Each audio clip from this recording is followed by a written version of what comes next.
Film dimulai dengan diperlihatkan dua orang yang memiliki kemampuan indigo. Mereka bernama Li Huarim dan Bonggil. Di sini, mereka tengah dalam perjalanan menuju Amerika untuk menemui kliennya. Sesampai di Amerika, mereka menuju sebuah rumah sakit, di mana di situ terdapat seorang bayi yang mendapat gangguan gaib. Si ibu bayi yang melihat Huarim dan Bonggil pun seakan tidak percaya. Namun, setelah Huarim mendeteksi asal-usul gangguan si bayi, ia pun menemukan jika asal-usulnya dari nenek moyang mereka. Si ibu yang awalnya tidak percaya, kini mulai percaya dengan Huarim. Setelah itu, Huarim pergi menemui ayah si bayi untuk mengetahui apa yang sebenarnya terjadi. Ternyata, ayah sang bayi yang bernama Pak Jio adalah orang yang memanggil mereka. Awalnya, Jio tidak percaya dengan hal-hal mistis. Namun, saat melihat adik dan anaknya diganggu oleh hal tak kasat mata, ia pun mulai mempercayai hal gaib. Oleh sebab itu, Jio pun memanggil Huarim dan Bonggil. Setelah itu, Huarim melakukan penelusuran. Di sini, ia pun mulai mengetahui jika gangguan itu berasal dari leluhurnya yang dimakamkan di tempat yang salah dan harus segera dipindahkan. Kemudian, Huarim pun meminta bantuan gurunya yang bernama Sangdok dan Yonggem yang ahli dalam hal gaib kuburan. Malamnya, Huarim pun menemui gurunya dan menawari pekerjaan itu dengan bayaran yang sangat tinggi. Tentu saja, Sangdok dan Yonggem pun langsung menerima pekerjaan itu. Singkat cerita, mereka pun bersiap untuk memindahkan makam tersebut. Namun, Sangdok merasa janggal karena makam leluhur itu berada di kaki bukit sebuah gunung. Sesampai di lokasi, Sangdok semakin merasa aneh, dan sepertinya Jio menyembunyikan sesuatu. Sangdok pun meneliti dan memperhatikan lingkungan sekitar. Hingga akhirnya Sangdok mengatakan jika ia tidak berani untuk memindahkan makam tersebut. Mendengar perkataan Sangdok, semua orang pun merasa terheran-heran. Karena hal itu, baru pertama kalinya, Sangdok tidak berani memindahkan makam. Huarim yang tidak ingin Jio kecewa karena sudah membayar mahal pun berusaha membujuk Sangdok. Namun, Sangdok tetap menolak karena menurutnya, makam leluhur Jio berada di lereng bukit yang terkutuk. Dan jika mereka tetap melanjutkan pemindahan makam, maka tidak ada jaminan keselamatan untuk mereka. Di kemudian hari, Jio terus memohon kepada Huarim untuk membantunya memindahkan makam leluhurnya. Huarim yang merasa kasihan pun akhirnya bersedia membantu Jio dengan melakukan ritual pemindahan kejahatan. Ritual itu bertujuan untuk mengecoh roh jahat supaya pemindahan makam leluhur Jio tidak menimbulkan bencana. Ritual itu sebenarnya dikekang oleh Sangdok. Namun, Huarim tidak peduli dan tetap melakukan ritual tersebut. Saat ritual dimulai, Huarim akan terus menari dengan memegang sebuah senjata tajam. Sedangkan Bonggil akan terus memukul kendang. Dan saat ritual tengah berlangsung, Yonggem langsung menyuruh menggali kuburan tersebut. Awalnya, semua berjalan sesuai rencana. Setelah semua orang pergi, dan hanya menyisakan seorang penggali kubur saja, tiba-tiba datanglah seekor ular. Si penggali kubur pun langsung membunuh ular tersebut. Ternyata, ular itu adalah ular siluman. Tak lama setelah ular itu mati, dan Huarim tengah membawa peti jenazah leluhur Jio untuk dikremasi, tiba-tiba awan hitam muncul dan itu merupakan pertanda buruk. Sangdok yang mengetahui itu, kemudian menyuruh Jio untuk melanjutkan kremasi di esok hari. Untuk sementara, peti milik leluhur Jio akan ditempatkan di kamar jenazah yang akan ditunggu oleh Yonggem. Sementara itu, Sangdok pergi ke sebuah kuil yang jauh dari desa dan bertemu dengan seorang pria. Sangdok pun langsung menanyakan kepada pria itu, apakah ia mengetahui asal-usul makam leluhur Jio. Menurut rumor, makam itu merupakan makam orang paling kaya, dan selalu menjadi incaran para pencuri makam. Meski begitu, para pencuri makam tidak ada satupun yang mampu membuka makam itu, dan seakan makamnya tidak dapat dibuka. Setelah mengetahui hal itu, Sangdok langsung menghubungi Huarim yang mana pada saat itu, peti mati leluhur Jio tengah dibuka oleh petugas jaga yang tergiur akan isi peti tersebut. Saat Huarim dan Bonggil datang, si petugas jaga telah berhasil membuka sedikit celah di peti mati tersebut. Tiba-tiba saja, hawa dingin langsung muncul yang mengakibatkan Huarim tak sadarkan diri. Sangdok yang mengetahui hal itu langsung pergi ke rumah sakit untuk menemui Huarim. Huarim kemudian mengatakan, jika sesuatu yang jahat baru saja keluar dari peti tersebut. Bersamaan dengan hal itu, salah satu kerabat Jio tengah membuka jendela karena mendengar suara. Hingga akhirnya, ia meninggal dan menjadi korban roh jahat. Di sisi lain, Huarim melakukan ritual pemanggilan roh gaib supaya masuk ke tubuh Bonggil. Tujuannya, supaya ia bisa mengetahui apa yang diinginkan oleh roh tersebut. Dan akhirnya, Huarim mengetahui tujuan dari roh gaib. di mana roh itu ingin menghabisi seluruh keturunannya. Huarim pun langsung mengatakan hal itu kepada Sang Dok dan Gio. Sang Dok pun meminta Gio untuk membukakan jendela dan menjauhi pintu, karena saat ini roh gaib tengah mengintainya. Ternyata, yang menghubungi bukanlah Sang Dok, namun roh gaib tersebut. Dan Sang Dok yang asli berada di depan pintu.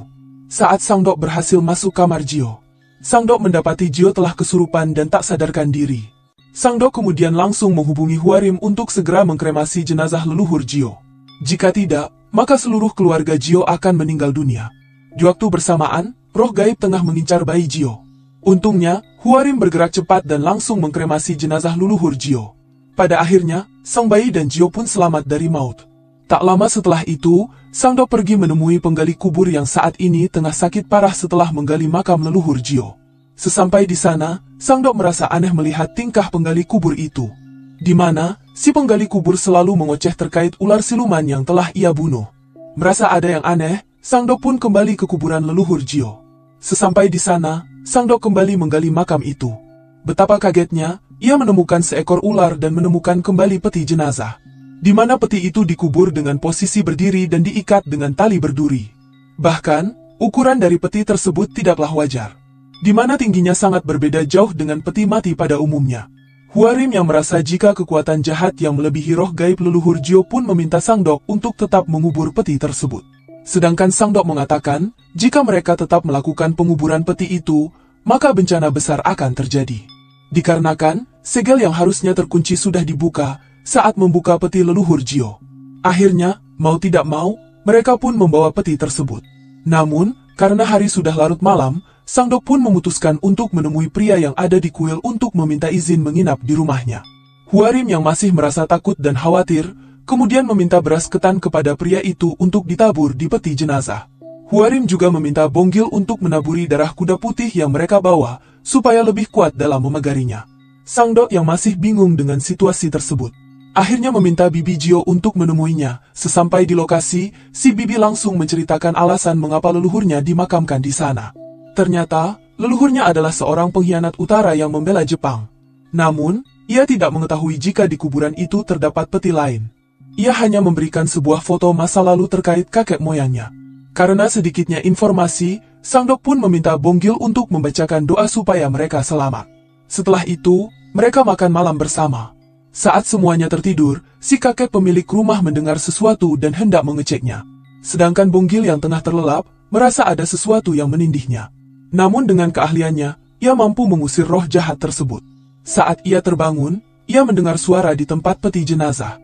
Bonggil pun keluar untuk mengeceknya. Betapa kagetnya saat Bonggil melihat si kakek pemilik rumah tengah dihabisi oleh sesosok juring. Bonggil kemudian mengajak Huarim untuk mengecek peti jenazah. Kemudian, mereka pun kaget saat melihat peti jenazahnya sudah terbuka, dan mayat yang ada di dalam peti telah pergi melalui atap yang tidak ada penghalangnya. Saat itu juga, Bonggil langsung teringat akan juring yang ia lihat tadi. Huarim yang melihat ekspresi Bonggil berbeda pun memintanya untuk membangunkan Sang Dok dan juga Yongga. Tak lama setelah Bonggil pergi, Huarim melihat sosok yang sangat menakutkan. Ia melihat sosok juring badak dengan menggunakan pakaian perang zaman dahulu. Dan yang lebih menyeramkan, si juring itu memegang kepala si kakek sambil berbicara menggunakan bahasa Jepang. Di sini, Huarim menyadari jika ia tidak akan bisa mengalahkan juring raksasa itu. Huarim pun langsung bersujud seakan-akan ia adalah anak buah juring. Si juring pun menyadari keberadaan Huarim dan hendak mencelakakan Huarim. Saat di depan rumah, Bonggil datang dan menancapkan besi ke tubuh juring. Namun hal itu percuma, dan kini, Bonggil lah yang menjadi korban. Saat juring hendak memangsa Huarim, ia melihat sebuah pagoda biksu yang mengingatkannya akan sesuatu. Kemudian, si juring membaca sebuah mantra hingga keluar api dari tubuhnya dan akhirnya pergi dari tempat itu. Hal itu juga disaksikan oleh Sang Dok dan juga Yonggem.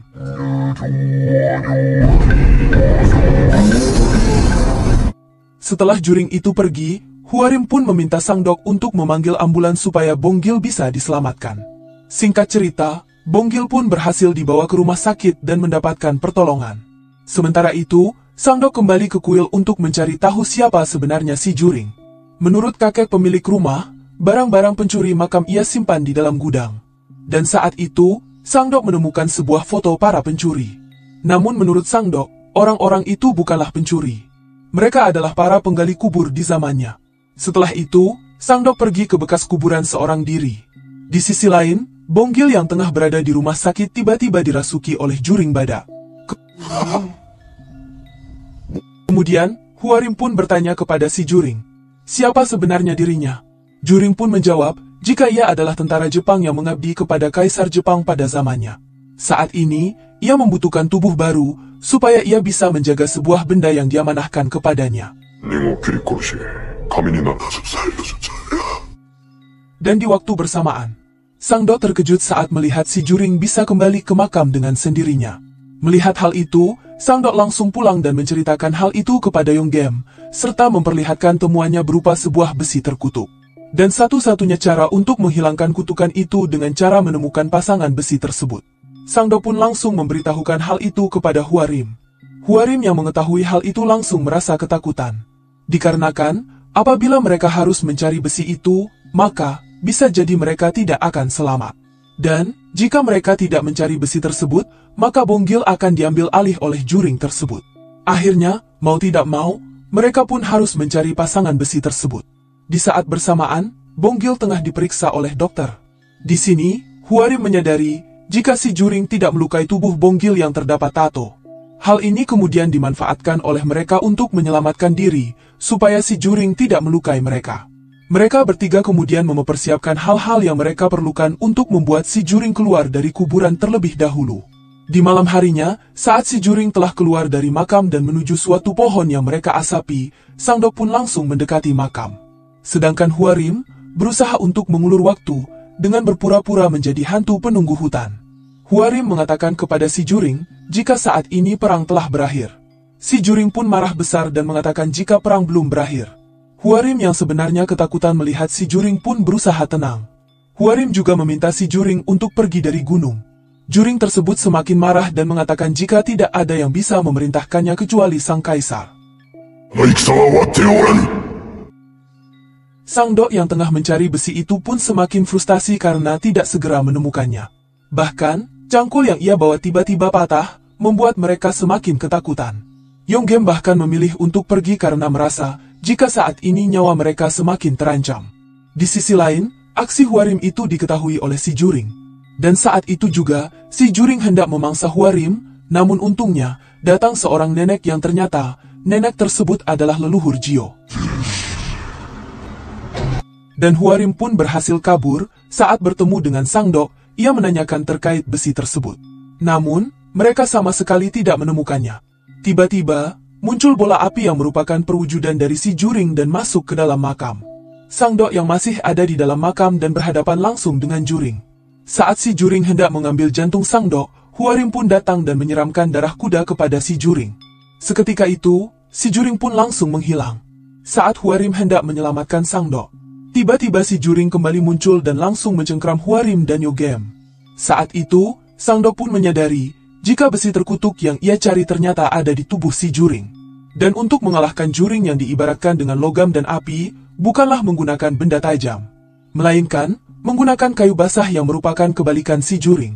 Saat itu, Sang Dok melihat gagang cangkul yang terlepas, dan ia tancapkan ke badan si juring untuk melenyapkan juring. Bersamaan dengan hal itu, Bonggil pun akhirnya tersadar.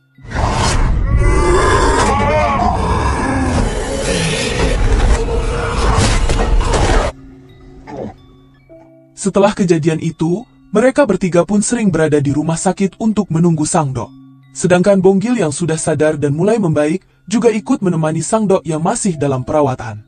Dan beberapa bulan berlalu, kesehatan Sang Dok pun mulai membaik. Huarim sendiri terkadang masih trauma dengan terbayang-bayang seakan didatangi si juring. Namun, hal buruk itu perlahan mulai bisa ia hilangkan. Dan film pun diakhiri dengan mereka yang tengah berfoto bersama di acara pernikahan anaknya Sang Dok. Dan film pun berakhir. Terima kasih yang telah menonton. Jangan lupa bantu Mimin untuk klik like, subscribe, dan nyalakan loncengnya supaya tidak ketinggalan video lainnya.